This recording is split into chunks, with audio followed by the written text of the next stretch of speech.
Now next section of the unit is chemical bonding.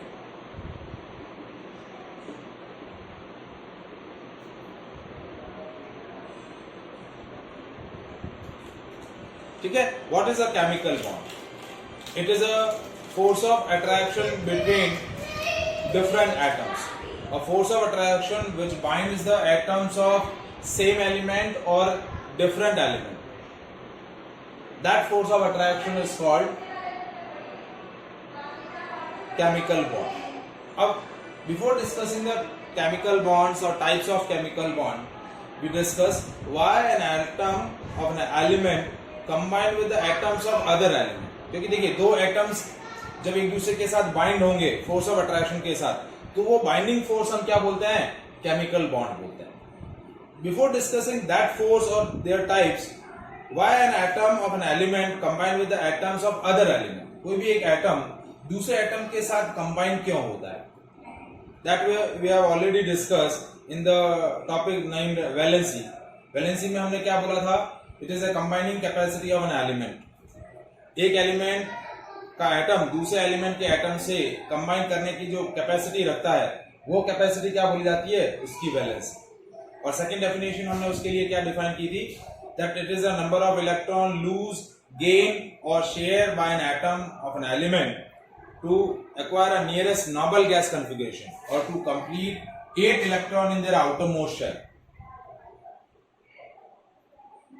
ठीक है, तो कोई भी एटम दूसरे एटम के साथ कंबाइन क्यों हो रहा है?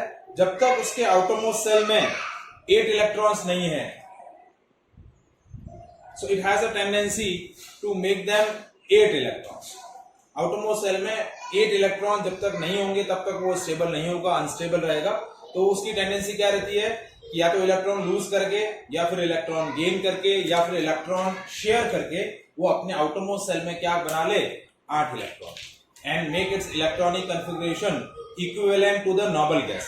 क्योंकि नोबल गैसेस जो होती हैं, ठीक है, except the helium, neon, argon, krypton, xenon, इन सारी नोबल गैसेस के अंदर आउटरमोस्ट सेल में 8 इलेक्ट्रॉन होते हैं. और that's why these gases are chemically inert. तो कोई भी एलिमेंट का एटम दूसरे एलिमेंट के एटम के साथ कंबाइन क्यों होता है?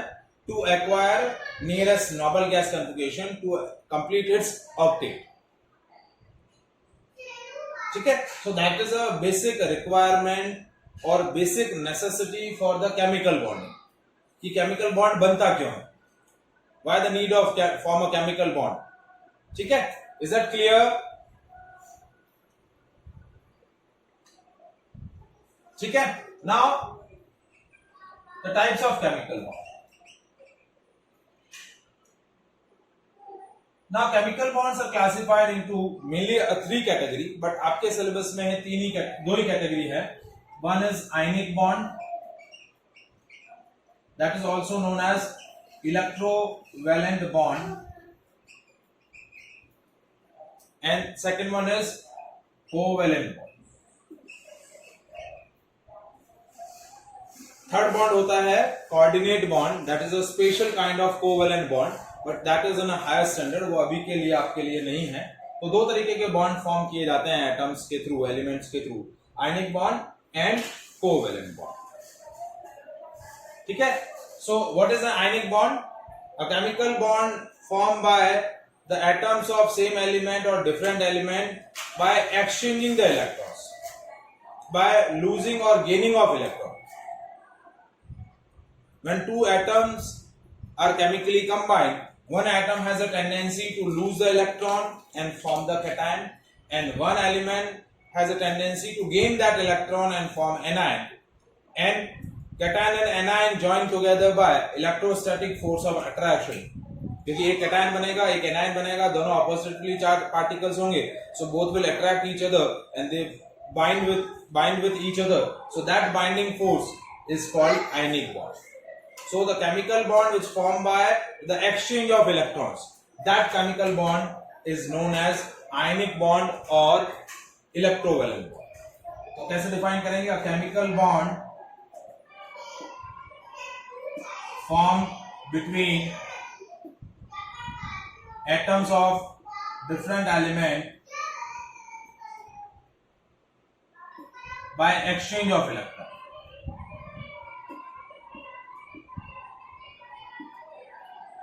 अब एक क्वेश्चन आता है कि कौन से एलिमेंट इलेक्ट्रॉन लूज करेंगे और लूज करके कैटायन बनाएंगे, और कौन से एलिमेंट इलेक्ट्रॉन गेन करके उन्हीं इलेक्ट्रॉन्स को गेन करके एनायन बनाएंगे। तो अब देखिए मेटल्स क्या होते हैं। Metal are those elements are those substances which has a strong tendency to lose the electrons and form the cations. क्योंकि मेटल्स के आउटरमोस्ट सेल में क्या होते हैं, मेटल्स हैव 1 और 2 और 3 electron in their outermost cell.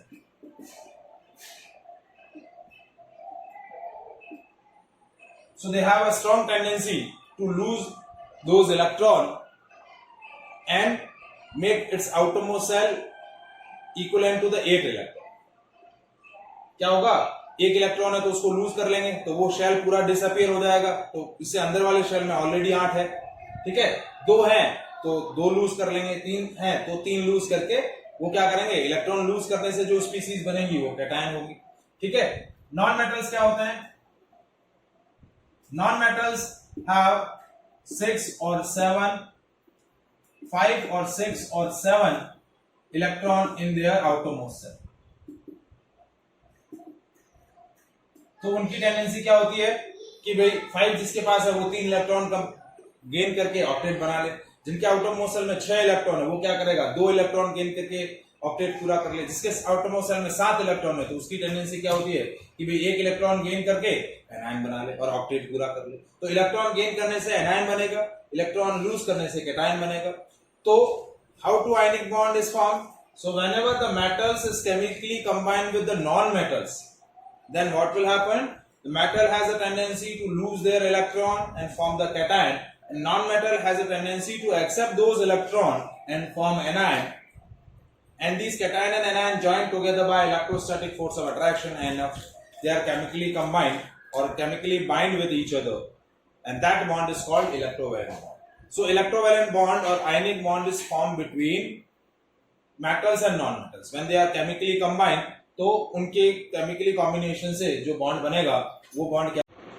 Now we are taking examples related to the formation of ionic bond. Suppose we are taking a first compound sodium chloride, that is also known as common salt. Now sodium chloride is formed by combination of sodium and chlorine. Now sodium is a metal, so sodium has atomic number 11, so its electronic configuration is 2, 8 and 1, ठीक है। Electronic configuration देखें तो 11 protons हैं nucleus में, पहली orbit में 2 electron, दूसरी orbit में 8 इलेक्ट्रॉन, 1 2 3 4 5 6 7 और 8, तीसरी ऑर्बिट में 1 इलेक्ट्रॉन। तो क्या होगा, इसकी टेंडेंसी क्या होगी, जैसा कि हमने डिस्कस किया मेटल की टेंडेंसी इलेक्ट्रॉन लूज करके कैटायन बनाने की, तो ये इलेक्ट्रॉन लूज कर देगा। तो इस तरीके से एक इलेक्ट्रॉन लूज किया और क्या बना दिया, सोडियम। जैसे एक इलेक्ट्रॉन लूज किया तो क्या बन गया, sodium ion. Now this sodium ion has only 10 electron, first orbit में 2 और सेकंड ऑर्बिट में 8, ठीक है। तो ये आपका इलेक्ट्रॉनिक डिस्ट्रीब्यूशन किसका हो गया, सोडियम आयन का। सो प्रोसेस क्या हुआ आपका, sodium is converted into sodium ion by losing 1, 2 8 and 1, ये हो गया 2 एंड 8।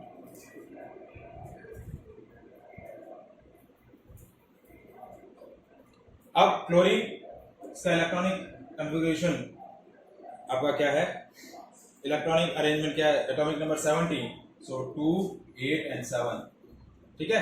तो ये न्यूक्लियस में 17 प्रोटॉन, पहली ऑर्बिट में 2 इलेक्ट्रॉन, दूसरी ऑर्बिट में 8, 1 2 3 4 5 6 7 और 8, तीसरी ऑर्बिट में 7 इलेक्ट्रॉन, 1 2 3 4 5 6 और 7। तो ये क्या करेगी, सोडियम ने जो इलेक्ट्रॉन लूज किया है उस इलेक्ट्रॉन को गेन करेगी और क्या बना देगी, क्लोराइड आयन। तो ये क्या हुआ, इसने एक इलेक्ट्रॉन एक्सेप्ट किया और क्या बना दिया, क्लोराइड आयन। प्रोसेस क्या हुआ, chlorine accept 1 electron and form chloride. अब ये क्लोराइड आयन और सोडियम आयन कैटायन और एनायन है, so they will be held together by electrostatic force of attraction. तो first we form their electron dot structure. तो electron dot structure कैसे बनता है, symbol of an element along with its outermost cell electrons। जैसे sodium का electron dot structure कैसे बनेगा, ये सोडियम, इसके आउटरमोस्ट सेल में 1 इलेक्ट्रॉन है, तो ये इलेक्ट्रॉन डॉट स्ट्रक्चर सोडियम का होगा। क्लोरीन के आउटर मोशन में 7 है, तो 2 4 6 और ये 7। सोडियम एक इलेक्ट्रॉन लूज करेगा और इसको डोनेट कर देगा। तो इलेक्ट्रॉन लूज किया तो क्या बनाया, सोडियम आयन। क्लोरीन ने वही इलेक्ट्रॉन एक्सेप्ट किया तो क्या बना लिया, chloride. So that is the electron dot structure of sodium chloride. That is what? Sodium electron dot structure of sodium chloride. ठीक है। Now we are taking one more example. Next is magnesium chloride. Magnesium chloride में it is formed by magnesium and combination of magnesium and chlorine. Magnesium जो है इसका atomic number 12, electronic configuration 2 8 and 2। तो ये +12, 1 और 2, फिर 8, 1 2 3 4 5 6 7 और 8, ये 2। तो मैग्नीशियम क्या करेगा, 2 इलेक्ट्रॉन लूज करेगा और क्या बना लेगा, मैग्नीशियम आएगा। ये 2 8 एंड 2 हो गया, 2 एंड 2। ये ऑर्बिट गायब हो गया, लास्ट वाली ऑर्बिट। अब इस ऑर्बिट में कितने इलेक्ट्रॉन है, 8 है। अब क्लोरीन दूसरा हमारे पास एटम कौन सा है, क्लोरीन। तो क्लोरीन क्या कर रहा है,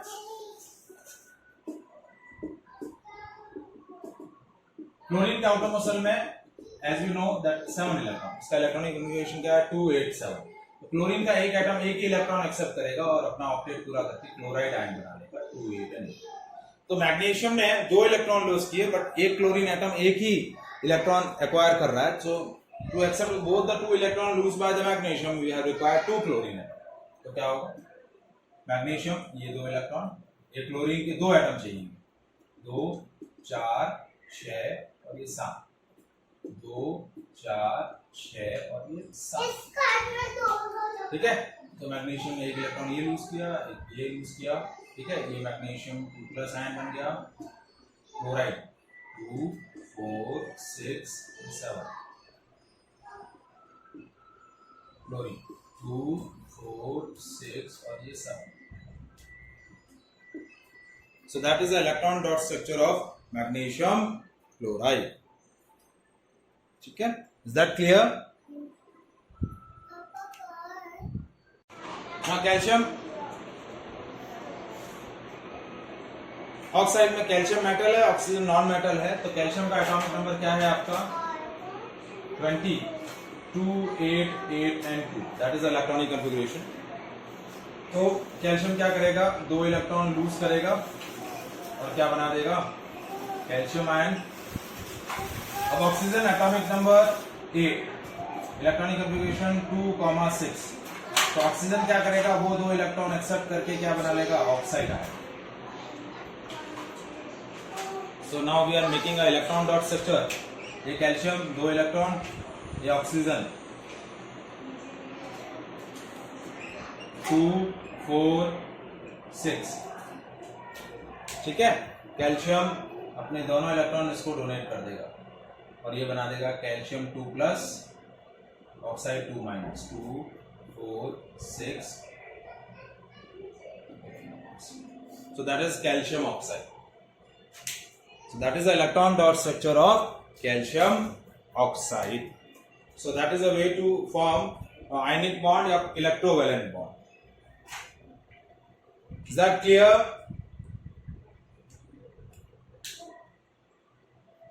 Any doubt in that part?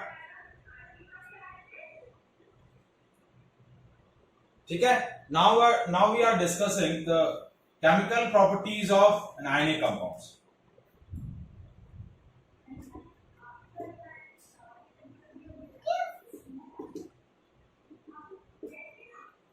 So first chemical properties of ionic compound is that in the ionic compounds, cation and anion join together by electrostatic force of attraction.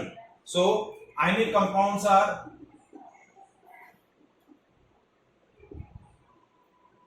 solid and brittle.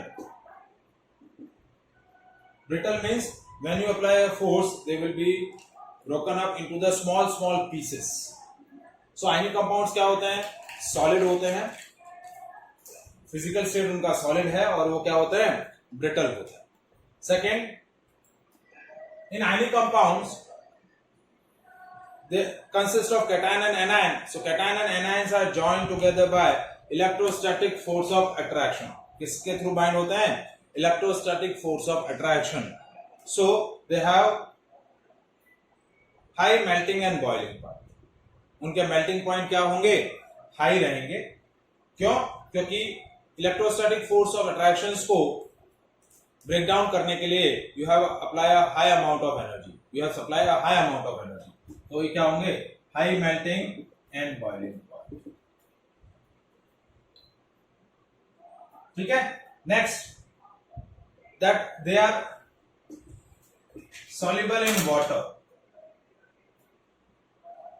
क्योंकि ionic solvent है तो ionic compound जो होंगे वो आयनिक या polar solvent में ही dissolve होंगे. तो ionic compounds are highly soluble in water. They are lesser soluble और we can say that insoluble in organic solvent. Organic solvent में क्या होते हैं, वो इनसॉल्युबल होते हैं. क्या होते हैं, इनसॉल्युबल होते हैं. And last point, that they are good conductor of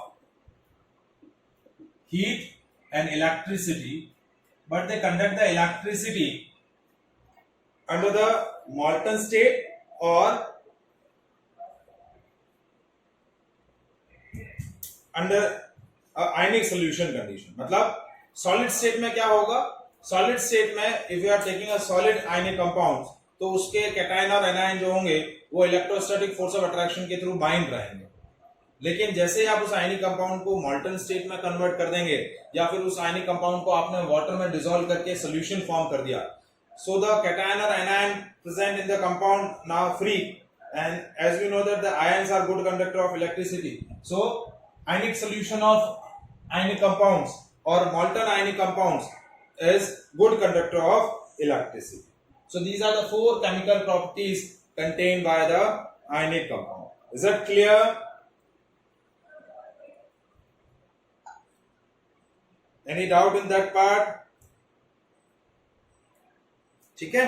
So that is all about the today's lecture.